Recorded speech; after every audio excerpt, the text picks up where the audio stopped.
ಇನ್ನು ಇತ್ತೀಚೆಗೆ ಮಾಗಡಿಯ ಈ ಬಿಳಿಕಲ್ಲು ಕ್ವಾರಿ ಏನಿದೆಯಲ್ಲ ಅದರಲ್ಲಿ ಒಂದು ದುರಂತ ಆಗಿತ್ತು. 7 ಜನ ಸಾವನ್ನಪ್ಪಿದ್ರು, ಹೊಟ್ಟೆಪಾಡಿಗಂತ ಬಂದವರು. ಘಟನೆಗೆ ಸಂಬಂಧಪಟ್ಟಂತೆ ಶಾಸಕ ಎಸ್ ಟಿ ಸೋಮಶೇಖರ್ ಅವರು ರಾಜ್ಯ ಸರ್ಕಾರಕ್ಕೆ ಒಂದು ಪತ್ರ ಬರೆದಿದ್ದಾರೆ. ತಪ್ಪು ಮಾಡಿದಂಥ ಅಧಿಕಾರಿಗಳಿಗೆ ಯಾವ ಕ್ರಮ ಆಗಿಲ್ಲ, ಒಂದೇ ದಿನದಲ್ಲಿ ವಿಚಾರವನ್ನ ಅಂತ್ಯ ಮಾಡೋ ಕೆಲಸ ನೀವು ಮಾಡಿಬಿಟ್ರೆ ಇನ್ನು ಮುಂದುವರೆದಂತೆ ಸರ್ಕಾರದಿಂದ ಯಾವುದೇ ಪರಿಹಾರ ಘೋಷಣೆಯಾಗಿಲ್ಲ. ಲಂಚ ಕೊಟ್ಟು ಏನ್ ಬೇಕಾದ್ರೂ ಮಾಡಬಹುದು ಅನ್ನುವಂಥ ಒಂದು ಪರಿಸ್ಥಿತಿ ನಿರ್ಮಾಣ ಆಯಿತು ಅಂತ ಸೋಮಶೇಖರ್ ಅವರೀಗ ಆರೋಪಿಸ್ತಿದ್ದಾರೆ. ಒಂದು ಕಡೆ ಕಷ್ಟಕ್ಕಂತ ಬಂದಿದ್ರು, ಬೇರೆ ಬೇರೆ ರಾಜ್ಯದಿಂದರು, ನಮ್ದು ಯಾದಗಿರಿಯವರೆಲ್ಲ ಇದ್ರು, ಸಾವಾಯಿತು. ಇಂಥ ಪ್ರಕರಣ ಆದ್ಮೇಲೆ ಮುಂದೆ ಏನಾಯ್ತು ಅನ್ನೋದು ನೋಡ್ಬೇಕು ಅನ್ಸುತ್ತೆ. ಒಂದ್ಸಲ ಬೆಂಗಳೂರು ಪೊಲೀಸ್ ತರ ಬಿಫೋರ್ ಆಫ್ಟರ್ ಬರಲಿ ಅಂತ ನಾವು ಕಾಯ್ತಿರ್ತೀವಿ.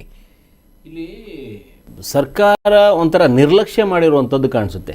ಇದು ಆ ಕ್ವಾರಿಯಲ್ಲಿ ನಡೆದಿರುವಂಥ ನಿರ್ಲಕ್ಷ್ಯದ ಕಾರಣಕ್ಕೆ ಆಗಿರುವಂಥ ಹಾನಿ ಇದು. ಹೌದು, ಆ ಕುಟುಂಬ 7 ಜನ ಏನೋ ತೀರ್ಕೊಂಡ್ರು. ಹೌದು, ಮಾದಪಟ್ಟಣ ಅನ್ನುವಂಥ ಇದು ಬೆಂಗಳೂರಿನ ಮಾದಪಟ್ಟಣದಲ್ಲೆಲ್ಲೋ ನಡೆದಿರುತ್ತದು. ಸೊ ಈ 7 ಜನರ ಸಾವಾದ ನಂತರದಲ್ಲಿ ಸರ್ಕಾರ ನಡ್ಕೊಂಡಿರುವಂಥ ರೀತಿ, ಯಾರೇ ಕ್ವಾರಿಯ ಮಾಲೀಕನಿರಲಿ ಅಥವಾ ಅಲ್ಲಿಯ ಗುತ್ತಿಗೆದಾರ ಇರಲಿ, ಅವನ ಮೇಲೆ ಕ್ರಿಮಿನಲ್ ಪ್ರಕರಣವನ್ನು ಮೊದಲಿಗೆ ದಾಖಲಿಸಿ ಒಳಗಡೆ ಹಾಕಬೇಕಿತ್ತು. ಯಾಕಂದರೆ ಸುರಕ್ಷತೆಯ ಕ್ರಮಗಳನ್ನು ತಗೊಂಡಿಲ್ಲ, ಆಮೇಲೆ ಇದು ನಿರ್ಲಕ್ಷ್ಯಕ್ಕೆ ಒಳಗಾದಂಥ ಕೆಲಸ. ಇದು ನಿರ್ಲಕ್ಷ್ಯ ಮಾಡಿರೋದ್ರಿಂದನೇ ಈ ರೀತಿ ಆಗಿದೆ. ಯಾಕಂದ್ರೆ ಅದು ಅವನು ಯಾರೋ ಟ್ರ್ಯಾಕ್ಟ್ರವನೋ ಇಲ್ಲ ಯಾರೋ ಒಬ್ಬ JCB ಅವನು 100 ಅಡಿ ಮೇಲ್ಗಡೆಯಿಂದ ಅದೇನೋ ತಳ್ಳದ ಇದು ಮಾಡೋದು. ಆದರೆ ಅವನು ಕರ್ಕೊಂಡು ಬಂದಿದ್ದಾರೆ ಅಲ್ಲಿಗೆ. ಗುತ್ತಿಗೆದಾರ A1 ಆಗ್ತಾನೆ, ಮಾಲೀಕ A2 ಆಗ್ತಾನೆ. ಕ್ರಿಮಿನಲ್ ಪ್ರಕರಣ, ಅದರಲ್ಲೂ ಕಠಿಣ ಕ್ರಿಮಿನಲ್ ಪ್ರಕರಣದಲ್ಲಿ ಇವರನ್ನ ದಾಖಲಿಸಿ ಬಂಧಿಸಬೇಕಾಗಿತ್ತು ಮೊದಲ ದಿನನೇ. ಆದರೆ ಇವತ್ತಿಗೂ ಆ ಕೆಲಸ ಆಗಿರಲಿಲ್ಲ. ಎಸ್ ಟಿ ಸೋಮಶೇಖರ್ ಹೇಳ್ತಾ ಇದ್ದಂತಾನೆ ನೋಡಿ, ಈ ಕೆಲವು ವಿಚಾರಗಳಲ್ಲಿ ಕೆಲವರನ್ನ ನಾವು ಶ್ಲಾಘಿಸಬೇಕಾಗುತ್ತೆ. ಇದೇ ಎಸ್ ಟಿ ಸೋಮಶೇಖರ್ ಹೋಗಿ DK ಶಿವಕುಮಾರ್ ಪಕ್ಕದಲ್ಲೂ ನಿಂತ್ಕೋತಾರೆ. ಇವತ್ತು ಸರ್ಕಾರವನ್ನೇ ದೂಷಿಸುವಂತ ಕೆಲಸ ಮಾಡ್ತಾರೆ. ಅಂದ್ರೆ ಸಂದರ್ಭ ಬಂದಾಗ ಆ ರೀತಿಯಾಗಿ ನಡ್ಕೋಬೇಕಾಗತ್ತೆ. ಕಟ್ಟುನಿಟ್ಟಾಗಿ ನಡ್ಕೊಂಡಿದ್ದಕ್ಕೇನೆ ಸತತವಾಗಿ ಕೆಲವರು ಗೆಲ್ತಾ ಬರ್ತಾ ಇದ್ದಾರೆ. ಏನೇ ಇರಲಿ ವ್ಯಕ್ತಿತ್ವ, ಸಮಯ ಸಂದರ್ಭಕ್ಕೆ ತಕ್ಕಂತೆ ತನ್ನ ಕ್ಷೇತ್ರವನ್ನು ಬಿಟ್ಕೊಡದೆ ಮಾತಾಡುವಂಥದ್ದೇನಿದೆಯಲ್ಲ ಅದು. ಮೊನ್ನೆ ಗುಬ್ಬಿ ಶ್ರೀನಿವಾಸ್ದು ನೋಡಿದ್ವಿ ನಾವು. ಹೇಮಾವತಿ ವಿಚಾರದಲ್ಲಿ ನೀವೇನಾದರೂ ಮಾಡಿದ್ರೆ, ನಾನು ಹೇಮಾವತಿ ವಿಚಾರದಲ್ಲೇ ಜಲಕ್ಕೆ ಸಂಬಂಧಪಟ್ಟಂಗೆ ನಾನು ವಾಪಸ್ ಬಂದಿದ್ದು JDS-ನ ತೋರದು. ಈಗ ನೀವು ಅದಕ್ಕೆ ನಿಲುವಿಗೆ ಬದ್ಧವಾಗಿ ನಿಂತ್ಕೊಂಡು ಅದೇನೋ ಕಾರ್ಯರೂಪಕ್ಕೆ ತಗೊಂಡು ಬಂದ್ರೆ ಈಗಲೂ ನನ್ನ ನಿರ್ಧಾರ ಬೇರೆ ರೀತಿ ಹೋಗುತ್ತೆ ಅನ್ನುವಂಥದ್ದು. ಆ ರೀತಿ ಕ್ಷೇತ್ರವನ್ನ ಕಾಪಾಡಿಕೊಂಡು ಕ್ಷೇತ್ರದ ಮೇಲ್ಗಡೆ ಕಾಳಜಿ ಇಟ್ಕೊಂಡು ಬಂದು ಕೆಲಸ ಮಾಡಬೇಕಾಗತ್ತೆ. ಇವತ್ತು ಆ 7 ಜನ ಕಾರ್ಮಿಕರು ನನ್ನ ಕ್ಷೇತ್ರದಲ್ಲಿ ಹೊರಟೋಗಿದ್ದಾರೆ ಅನ್ನೋ ಕಾನ್ಸೆಪ್ಟಲ್ಲಿ ನಾವು ಮಾತಾಡಿದ್ದಾರೆ. ಅಲ್ಲಿ ಏನಾಗುತ್ತೆ, ನೀವು ಸಂಬಂಧಪಟ್ಟ ಇಲಾಖೆಗೆ, ಗಣಿ ಮತ್ತು ಭೂವಿಜ್ಞಾನ ಇಲಾಖೆಗೆ ಸಂಬಂಧಪಟ್ಟಂಗೆ ಇಲ್ಲಿ ಒಂದಷ್ಟು ಇವರ ಪರವಾನಗಿಯನ್ನು ರದ್ದು ಮಾಡುವಂಥ ಕಾರ್ಯದಿಂದ ಹಿಡಿದು ಇವ್ರ ಪರವಾನಗಿ ತಗೊಂಡಿದ್ರ ಇಲ್ವಾ, ಅಕ್ರಮವಾದ ಗಣಿಗಾರಿಕೆ ನಡೀತಾ ಇದೆ ಅನ್ನುವಂಥದ್ದು, ಅದಕ್ಕೆ ಪ್ರತ್ಯೇಕ ಕಠಿಣವಾದ ಶಿಕ್ಷೆ ಗುರುಪಡಿಸಬಹುದು, ಒಂದಷ್ಟು ದಂಡಗಳನ್ನು ಹಾಕಬಹುದು. ಆ ನಿಟ್ಟಲ್ಲಿ ಕೆಲಸ ಮಾಡಬೇಕಾಗಿತ್ತು. ಸರ್ಕಾರ ಕಣ್ಣು ಮುಚ್ಕೊಂಡು ಕೂತ್ಕೊಂಡಿದೆ.